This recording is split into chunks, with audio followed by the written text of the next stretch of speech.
আসসালামু আলাইকুম। নতুন সূর্য, নতুন দেশ।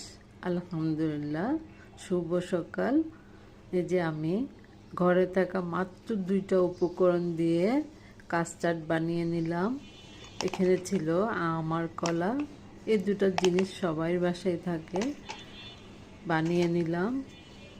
ঠান্ডা ঠান্ডা এত যে ভালো লেগেছে খেতে।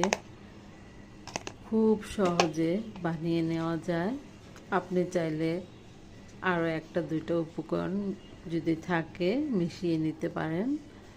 এই তো আমার কাস্টার্ডটা বানানো হয়ে গেল। ফ্রিজে রেখে ঠান্ডা করে খাবেন। এই প্রচণ্ড গরমে আপনার মন প্রাণ ঠান্ডা করে দিবে। আমের টুকরোগুলো আর একটু ছোট করে নিতে পারেন, আমারটা বড় হয়ে গেছে।